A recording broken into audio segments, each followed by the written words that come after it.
Hello guys, അങ്ങനെ നമ്മുടെ ക്രിസ്മസിൻ്റെ പിറ്റേ ദിവസം നമ്മൾ കാർമലിൻ്റെ പള്ളി വരെ വന്ന കേട്ടോ. പണ്ടൊക്കെ കുർബാനയൊക്കെ കൂടാനായിട്ട് ഞങ്ങൾ വെള്ളിയാഴ്ച കൂട്ടുകാരുടെ കൂടെ വന്നുകൊണ്ടിരുന്ന സ്ഥലമാണ്. ഇപ്പോൾ ഒരുപാട് നാൾക്ക് ശേഷമാണ് പള്ളി വരെ വന്നൊന്ന് പ്രാർത്ഥിക്കുന്നത്. അങ്ങനെ നമ്മളവർ പുൽക്കൂട് ഒരുക്കി വെച്ചിരിക്കുന്നതൊക്കെ കണ്ടു. അകത്ത് വലിയ ഉണ്ണീശുമായിരുന്നു വെച്ചിരുന്നത്, പുറത്ത് കുഞ്ഞതായിരുന്നു കേട്ടോ.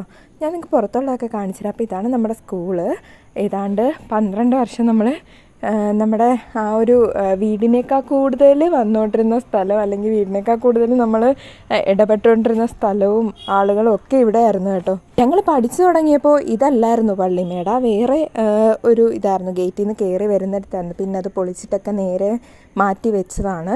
അപ്പോൾ ഇതാ കേട്ടോ പുറത്തുണ്ടായിരുന്ന പുൽക്കൂട്. പണ്ടേ കാർമലിൽ പഠിക്കുമ്പോൾ തൊട്ടേ കാർമലിലെ പുൽക്കൂടും സ്റ്റാറും ഒക്കെ ഇങ്ങനെ മാല പോലെ കെട്ടി സ്റ്റാറൊക്കെ ഇടുമായിരുന്നു. ഭയങ്കര ബ്യൂട്ടിഫുള്ളായിരുന്നു. വൈറ്റ്, റെഡ്, ഗ്രീന്, അങ്ങനെ ഇങ്ങനെ ഓർഡറിൽ മൂന്ന് കളറ് ഒരു പ്രാവശ്യം, പിന്നെ 3 കളറ്, അങ്ങനെയൊക്കെ ചെയ്യുമായിരുന്നു. പിന്നെ നമ്മുടെ ആലപ്പുഴയിൽ ഉടുപ്പി റെസ്റ്റോറൻറ്റ് നേരത്തെ ഉണ്ടായിരുന്നു. അതിപ്പോൾ റിനോവേറ്റ് ചെയ്തിട്ട് വലുതാക്കിയിട്ടുണ്ട്. അവിടെ ചെന്ന് നമ്മൾ ചായയും വടയൊക്കെ കഴിച്ചിട്ട് നേരെ ചെറുപ്പിലേക്കാണ് പോയത്.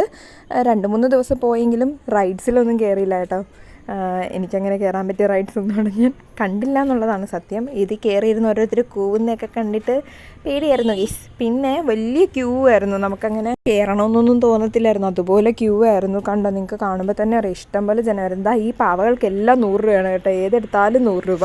ഞാനിവിടുന്ന് ഒരു ക്രിസ്മസ് പപ്പയെ വാങ്ങിച്ചു. പിന്നെ നേരെ കപ്പലണ്ടിയൊക്കെ മേടിച്ച് നമ്മൾ ബജിക്കടയിലേക്കാണ് വന്നത്. എനിക്ക് മുളക് ബജി ഇഷ്ടമല്ല, അതുകൊണ്ട് ഞാൻ കോളിഫ്ലവറും അവൾ മുളക് ബജിയാണ് വാങ്ങിച്ചത്. അങ്ങനെ നമ്മൾ അതൊക്കെ കഴിച്ച് അമ്പലത്തിൻ്റെ അകത്ത് കയറി ഇരുന്നിട്ടാണ് കേട്ടോ കഴിച്ചത്.